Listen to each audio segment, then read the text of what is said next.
ਬਾਬਾ ਸ਼੍ਰੀ ਚੰਦ ਗੁਰੂ ਨਾਨਕ ਦੇਵ ਜੀ ਦੇ ਵੱਡੇ ਪੁੱਤਰ ਸਨ। ਕਾਬੁਲ ਦਾ ਉਦਾਰ ਕਰਨ ਤੋਂ ਬਾਅਦ ਬਾਬਾ ਸ਼੍ਰੀ ਚੰਦ ਜੀ ਜ਼ਿਲ੍ਹਾ ਗੁਰਦਾਸਪੁਰ ਦੇ ਨਾਨਕ ਚੱਕ ਪਹੁੰਚ ਗਏ। ਜਦੋਂ ਬਾਬਾ ਜੀ ਨਾਨਕ ਚੱਕ ਬਿਰਾਜਮਾਨ ਸਨ ਤਾਂ ਉੱਥੇ ਇੱਕ ਹਰੋ ਨਾਮ ਦੀ ਬੀਬੀ ਸੀ, ਜਿਹੜੀ ਕਿ ਬੜੇ ਹੀ ਸੱਚੇ ਸੁੱਚੇ ਦਿਲ ਨਾਲ ਬਾਬਾ ਸ਼੍ਰੀ ਚੰਦ ਜੀ ਦੀ ਸੇਵਾ ਕਰਿਆ ਕਰਦੀ ਸੀ ਤੇ ਕਾਫੀ ਲੰਬੇ ਸਮੇਂ ਤੱਕ ਉਸਨੇ ਇਸੇ ਤਰ੍ਹਾਂ ਬਾਬਾ ਜੀ ਦੀ ਸੇਵਾ ਕੀਤੀ। ਇੱਕ ਦਿਨ ਜਦੋਂ ਬਾਬਾ ਜੀ ਖੁਸ਼ੀ ਵਿੱਚ ਬੈਠੇ ਹੋਏ ਸਨ ਤਾਂ ਬੀਬੀ ਹਰੋ ਉਹਨਾਂ ਵਾਸਤੇ ਭੋਜਨ ਲੈ ਕੇ ਆਈ। ਤਾਂ ਭੋਜਨ ਛਕਣ ਤੋਂ ਬਾਅਦ ਬਾਬਾ ਜੀ ਨੇ ਆਪਣੇ ਮੂੰਹੋਂ ਬਚਨ ਕੀਤਾ ਕਿ ਹਰੋ ਤੂੰ ਹਮੇਸ਼ਾ ਹਰੀ ਭਰੀ ਰਹੇ।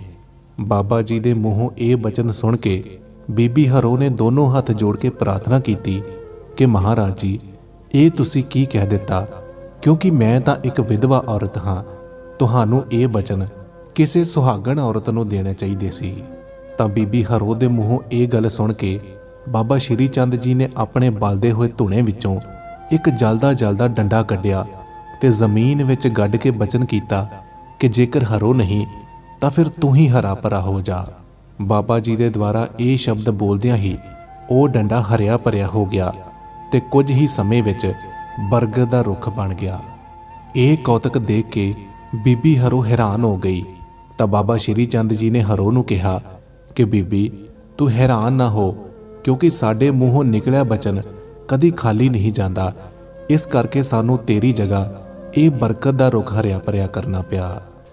ਦੂਸਰੇ ਪਾਸੇ ਹਿਮਾਲਿਆ ਪਰਬਤ ਉੱਤੇ ਬੈਠੇ ਗੋਰਖਨਾਥ ਦੇ ਚੇਲਿਆਂ ਨੇ ਜਦੋਂ ਬਾਬਾ ਸ਼੍ਰੀ ਚੰਦ ਜੀ ਦੀ ਮਹਿਮਾ ਸੁਣੀ ਤਾਂ ਉਹ ਈਰਖਾ ਨਾਲ ਕੋਲੇ ਵਾਂਗੂ ਮੱਚਣ ਲੱਗੇ ਤੇ ਬੜੇ ਹੀ ਗਰੂਰ ਨਾਲ ਆਖਣ ਲੱਗੇ ਕਿ ਅਸੀਂ ਤਾਂ ਗੋਰਖਨਾਥ ਦੇ ਚੇਲੇ ਹਾਂ ਤੇ ਗੁਰੂ ਗੋਰਖਨਾਥ ਦੀ ਸਾਡੇ ਉੱਤੇ ਬੜੀ ਕਿਰਪਾ ਹੈ, ਜਿਹੜਾ ਉਹਨਾਂ ਨੇ ਸਾਨੂੰ ਤਰ੍ਹਾਂ ਤਰ੍ਹਾਂ ਦੀਆਂ ਸ਼ਕਤੀਆਂ ਬਖਸ਼ੀਆਂ ਹਨ ਤੇ ਗੁਰੂ ਨਾਨਕ ਦੇਵ ਜੀ ਦਾ ਪੁੱਤਰ ਸ਼੍ਰੀ ਚੰਦ ਕਦੇ ਵੀ ਸਾਡਾ ਮੁਕਾਬਲਾ ਨਹੀਂ ਕਰ ਸਕਦਾ, ਕਿਉਂਕਿ ਸਾਡੇ ਮੂੰਹੋਂ ਨਿਕਲੇ ਬਚਨ ਪੱਥਰ ਦੀ ਲਕੀਰ ਹੁੰਦੇ ਹਨ ਤੇ ਉਸ ਸ਼੍ਰੀ ਚੰਦ ਦੀ ਕੀ ਮਜਾਲ ਕਿ ਸਾਡੇ ਸਾਹਮਣੇ ਖੜਾ ਵੀ ਹੋ ਜਾਵੇ। ਇਹ ਗੱਲਾਂ ਬੋਲਦੇ ਬੋਲਦੇ ਸਾਰੇ ਚੇਲੇ ਆਪਸ ਵਿੱਚ ਸਲਾਹ ਕਰਨ ਲੱਗੇ ਕਿ ਬਾਬਾ ਸ਼੍ਰੀ ਚੰਦ ਇਸ ਵੇਲੇ ਕਿੱਥੇ ਹੋਣਗੇ।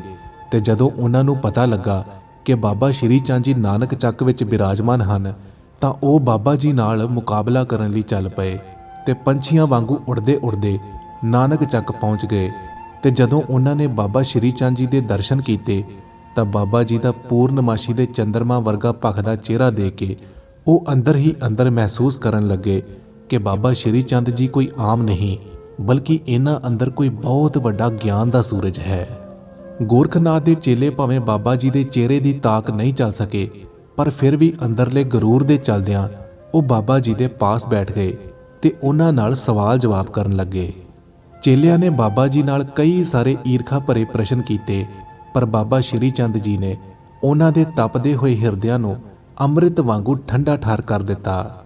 ਬਾਬਾ ਜੀ ਦੇ ਬਚਨ ਸੁਣ ਕੇ ਚੇਲਿਆਂ ਦੇ ਮਨ ਨੂੰ ਕੁਝ ਸੰਤੁਸ਼ਟੀ ਹੋਈ ਤੇ ਉਹਨਾਂ ਦੇ ਮਨ ਦਾ ਭਾਰ ਕੁਝ ਹੌਲਾ ਹੋਇਆ, ਪਰ ਫਿਰ ਵੀ ਉਹਨਾਂ ਦੇ ਅੰਦਰ ਦਾ ਜਿਹੜਾ ਹੰਕਾਰ ਸੀ ਉਹ ਉਹਨਾਂ ਨੂੰ ਟਿਕਣ ਨਹੀਂ ਦੇ ਰਿਹਾ ਸੀ। ਤੇ ਜਦੋਂ ਉਹਨਾਂ ਦੀ ਕੋਈ ਵੀ ਪੇਸ਼ ਨਾ ਗਈ ਤਾਂ ਉਹਨਾਂ ਨੇ ਆਪਣੀਆਂ ਪੁੱਠੀਆਂ ਸ਼ਕਤੀਆਂ ਦੇ ਨਾਲ ਪਿੰਡ ਵਾਲਿਆਂ ਦੇ ਮਨ ਬਦਲ ਦਿੱਤੇ, ਜਿਸ ਤੋਂ ਬਾਅਦ ਪਿੰਡ ਵਾਲੇ ਹਰ ਕਿਸੇ ਨਾਲ ਬੜਾ ਹੀ ਨਿਰਦਈ ਸਲੂਕ ਕਰਨ ਲੱਗੇ। ਬੀਬੀ ਹਰੋ ਬਾਬਾ ਜੀ ਦੇ ਲੰਗਰਾਂ ਵਾਸਤੇ ਹਰ ਰੋਜ਼ ਉਸ ਪਿੰਡ ਵਿੱਚੋਂ ਆਟਾ ਇਕੱਠਾ ਕਰਦੀ ਸੀ, ਪਰ ਉਸ ਦਿਨ ਹਰੋ ਨੂੰ ਪਿੰਡ ਵਿੱਚੋਂ ਕਿਸੇ ਨੇ ਵੀ ਆਟਾ ਨਹੀਂ ਦਿੱਤਾ ਤੇ ਉਲਟਾ ਬੁਰਾ ਭਲਾ ਬੋਲਿਆ। ਪਿੰਡ ਵਾਲਿਆਂ ਦਾ ਵਿਵਹਾਰ ਦੇਖ ਕੇ ਬੀਬੀ ਹਰੋ ਨੂੰ ਕ੍ਰੋਧ ਆਇਆ ਤੇ ਉਸਨੇ ਪਿੰਡ ਨੂੰ ਉੱਜੜ ਜਾਣ ਦਾ ਸ਼ਰਾਪ ਦੇ ਦਿੱਤਾ। ਜਦੋਂ ਇਸ ਗੱਲ ਦਾ ਪਤਾ ਬਾਬਾ ਸ਼੍ਰੀ ਚੰਦ ਜੀ ਨੂੰ ਲੱਗਾ ਤਾਂ ਬਾਬਾ ਜੀ ਨੇ ਬੀਬੀ ਹਰੋ ਨੂੰ ਕਿਹਾ ਕਿ ਹਰੋ ਤੂੰ ਚੰਗਾ ਨਹੀਂ ਕੀਤਾ, ਇਸ ਵਿੱਚ ਪਿੰਡ ਵਾਲਿਆਂ ਦਾ ਕੋਈ ਕਸੂਰ ਨਹੀਂ, ਕਿਉਂਕਿ ਗੋਰਖਨਾਥ ਦੇ ਚੇਲਿਆਂ ਨੇ ਆਪਣੀ ਪੁੱਠੀ ਸ਼ਕਤੀ ਨਾਲ ਪਿੰਡ ਵਾਲਿਆਂ ਦੇ ਮਨ ਬਦਲ ਦਿੱਤੇ ਹਨ। ਪਰ ਤੂੰ ਵੀ ਸਾਡੀ ਸੇਵਾ ਕਰਨੀ ਹੈ ਤੇ ਤੇਰੇ ਮੂੰਹ ਵਿੱਚੋਂ ਨਿਕਲਿਆ ਸ਼ਰਾਪ ਕਦੀ ਵੀ ਖਾਲੀ ਨਹੀਂ ਜਾਵੇਗਾ। ਤੇ ਹੁਣ ਤੂੰ ਇੱਕ ਕੰਮ ਕਰ ਕਿ ਹੁਣੇ ਉਸ ਪਿੰਡ ਵਿੱਚ ਜਾ ਤੇ ਪਿੰਡ ਵਾਲਿਆਂ ਨੂੰ ਕਹਿ ਕਿ ਆਪਣੇ ਬਾਲ ਬੱਚੇ ਤੇ ਪਸ਼ੂ ਆਦਿ ਲੈ ਕੇ ਪਿੰਡ ਵਿੱਚੋਂ ਬਾਹਰ ਆ ਜਾਓ, ਕਿਉਂਕਿ ਕੁਝ ਹੀ ਸਮੇਂ ਵਿੱਚ ਇਸ ਪਿੰਡ ਦਾ ਥੇਹ ਹੋ ਜਾਵੇਗਾ। ਜਦੋਂ ਬੀਬੀ ਹਰੋ ਨੇ ਪਿੰਡ ਵਾਲਿਆਂ ਨੂੰ ਇਹ ਗੱਲ ਦੱਸੀ ਤਾਂ ਉਹ ਪਿੰਡ ਵਾਲੇ ਬੜੇ ਪਛਤਾਏ ਤੇ ਬੀਬੀ ਹਰੋ ਦੇ ਪੈਰਾਂ ਵਿੱਚ ਡਿੱਗ ਕੇ ਆਪਣੀ ਗਲਤੀ ਦੀ ਖਿਮਾ ਮੰਗਣ ਲੱਗੇ। ਪਰ ਬੀਬੀ ਹਰੋ ਵੀ ਹੁਣ ਕੁਝ ਨਹੀਂ ਸੀ ਕਰ ਸਕਦੀ, ਕਿਉਂਕਿ ਉਹ ਬਾਬਾ ਸ਼੍ਰੀ ਚੰਦ ਜੀ ਦੀ ਸੇਵਕ ਸੀ ਤੇ ਉਸ ਦੇ ਮੂੰਹ ਵਿੱਚੋਂ ਨਿਕਲੀ ਬਦਸੀਸ ਹੁਣ ਕਦੇ ਵੀ ਨਹੀਂ ਸੀ ਟਲ ਸਕਦੀ। ਪਿੰਡ ਵਾਲਿਆਂ ਦੇ ਬਾਹਰ ਆਉਣ ਦੀ ਦੇਰ ਸੀ ਕਿ ਪੂਰਾ ਪਿੰਡ ਢੱਠ ਕੇ ਤਬਾਹ ਹੋ ਗਿਆ। ਦੂਸਰੇ ਪਾਸੇ ਜਿਹੜੇ ਗੋਰਖਨਾਥ ਦੇ ਚੇਲਿਆਂ ਵਿੱਚ ਬਾਬਾ ਸ਼੍ਰੀ ਚੰਦ ਜੀ ਦੇ ਬਾਰੇ ਇੰਨੀ ਈਰਖਾ ਭਰੀ ਸੀ, ਬਾਬਾ ਸ਼੍ਰੀ ਚੰਦ ਜੀ ਫਿਰ ਵੀ ਉਹਨਾਂ ਚੇਲਿਆਂ ਨੂੰ ਲੰਗਰ ਛਕਾਉਣਾ ਚਾਹੁੰਦੇ ਸਨ। ਪਰ ਬੀਬੀ ਹਰੋ ਨੂੰ ਇਸ ਗੱਲ ਦੀ ਚਿੰਤਾ ਸੀ ਕਿ ਲੰਗਰਾਂ ਵਾਸਤੇ ਬਿਲਕੁਲ ਵੀ ਰਸਦ ਨਹੀਂ ਸੀ। ਤਾਂ ਰਸਦ ਨਾ ਹੋਣ ਦੇ ਬਾਵਜੂਦ ਵੀ ਬਾਬਾ ਜੀ ਨੇ ਬੀਬੀ ਹਰੋ ਨੂੰ ਕਿਹਾ ਕਿ ਇਹਨਾਂ 84 ਜੋਗੀਆਂ ਨੂੰ ਪੰਗਤ ਵਿੱਚ ਬਿਠਾ ਦਿੱਤਾ ਜਾਵੇ ਤੇ ਬੀਬੀ ਹਰੋ ਦੇ ਹੱਥ ਵਿੱਚ ਇੱਕ ਬਾਲਟੀ ਫੜਾ ਕੇ ਉੱਪਰ ਲਾਲ ਕੱਪੜਾ ਪਾ ਦਿੱਤਾ ਤੇ ਕਿਹਾ ਕਿ ਜਿਹੜਾ ਵੀ ਜੋ ਕੁਝ ਵੀ ਖਾਣਾ ਚਾਹੁੰਦਾ ਹੈ ਉਸ ਨੂੰ ਉਸ ਦੀ ਇੱਛਾ ਅਨੁਸਾਰ ਵਰਤਾ ਦਿੱਤਾ ਜਾਵੇ। ਬੀਬੀ ਹਰੋ ਜਿੱਦਾਂ ਹੀ ਬਾਲਟੀ ਵਿੱਚ ਹੱਥ ਪਾਉਂਦੀ ਜਾਵੇ ਤਾਂ ਸਾਧੂਆਂ ਦੀ ਇੱਛਾ ਅਨੁਸਾਰ ਬਾਲਟੀ ਵਿੱਚ ਭੋਜਨ ਪੈਦਾ ਹੁੰਦਾ ਜਾਵੇ।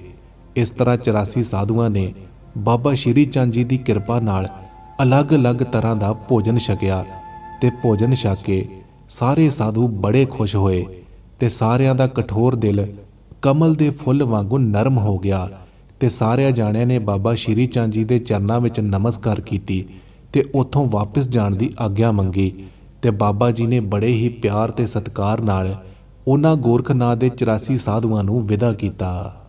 ਇਸ ਤੋਂ ਬਾਅਦ ਥੇ ਹੋ ਚੁੱਕੇ ਪਿੰਡ ਦੇ ਲੋਕ ਬਾਬਾ ਜੀ ਦੇ ਚਰਨਾਂ ਵਿੱਚ ਆ ਕੇ ਰੋਣ ਲੱਗੇ ਤੇ ਬਾਬਾ ਜੀ ਨੇ ਸਾਰੇ ਜਾਣਿਆਂ ਨੂੰ ਬੜੇ ਪਿਆਰ ਨਾਲ ਦਿਲਾਸਾ ਦਿੱਤਾ ਕਿ ਹੋਣੀ ਨੂੰ ਕੋਈ ਨਹੀਂ ਟਾਲ ਸਕਦਾ, ਬਸ ਸਬਰ ਰੱਖੋ, ਪਰਮਾਤਮਾ ਜ਼ਰੂਰ ਭਲਾ ਕਰਨਗੇ।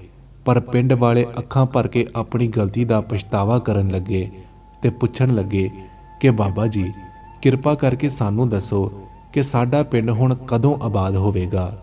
ਤਾਂ ਬਾਬਾ ਜੀ ਨੇ ਕਿਹਾ ਕਿ ਜਿਹੜਾ ਬਰਗਦ ਦਾ ਰੁੱਖ ਅਸੀਂ ਲਗਾਇਆ ਹੈ, ਜਦੋਂ ਇਹ ਰੁੱਖ ਤੁਹਾਡੇ ਪਿੰਡ ਤੱਕ ਪਹੁੰਚ ਜਾਵੇਗਾ ਉਦੋਂ ਤੁਹਾਡਾ ਪਿੰਡ ਆਬਾਦ ਹੋ ਜਾਵੇਗਾ।